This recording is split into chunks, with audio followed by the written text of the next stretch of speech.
Hello po guys, nandito na naman po yung ating YouTube channel ko. So ayan po, dinala na po ni Tito Harvey yung kanyang regalo. So ayan po, kasi dahil isang buwan ko na hindi binibigay kay Tito Harvey yung kanyang regalo. So ayan po, kasi ngayon ayan no, yung kahapon pumunta lang daw dito si Tito Harvey sa bahay namin nung birthday ni daddy ko. So ayan po, pinadala ko na kay Tito Harvey yung regalo niya. So ayan po, so ngayon ay ito yung video ni Tito Harvey. So ito ay dinownload ko lang sa may OPAP, so sa Messenger, tapos nandito na sa gallery ko. So ayan po, i-unboxing na po ni Tito Harvey yung yung niregalo ko sa kanya. So kung ano bang laman niyan. So ayan po, tapos ang laman lang po niyan ay papel, pero sa papel naman din ay dalawang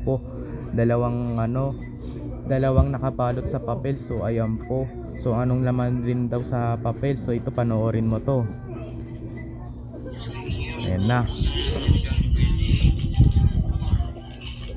Ayan lang. So ayan po, yan po yung bahay ni Tito Harvey. So ayan po yung bahay niya. Ayan na, panoorin mo na to. Wait lang. Bakit niya ta?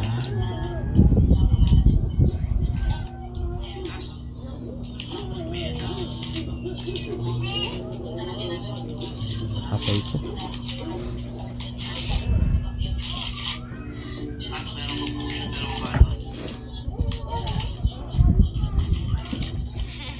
Ano kaya yan? Wow! Surprise!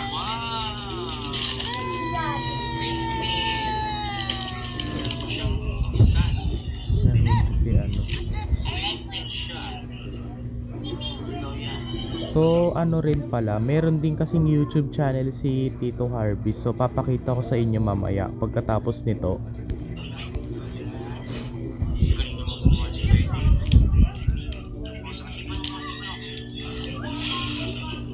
So ayan po, nakita nyo guys, binuksan na ni Tito Harvey. Ang laman pala niya ay windmill. So ayan po, pero dalawa yan dalawang windmill sa pero dalawang papel din. Yan pa.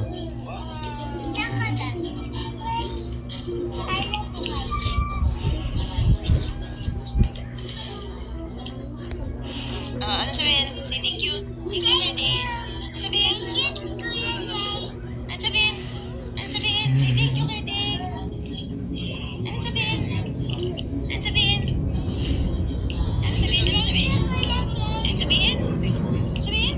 So ayan po, ang laman pala nun ay windmill. So ayan po, ako nagbalot. So ayan po, binigay ko kay Tito Harvey nung March. Kasi ngayon, ang date na ngayon, it's April 6, it's Saturday. So ayan po, walang pasok. So ito, papakita ko na sa inyo yung YouTube channel ni Tito Harvey. Dito saan kaya yun?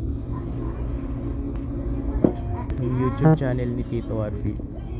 Wait lang, nagtumutunog. Kaya na natin yan.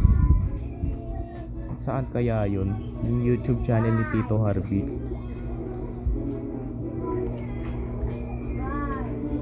Ito yung YouTube channel niya ayan siya. So yung Musikero Station.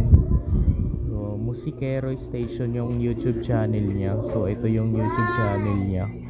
So sa lang yata, kasi si Tito Harvey mahilig siya sa kanta, tapos sa pagtutugtog kumakanta siya. So ayan po.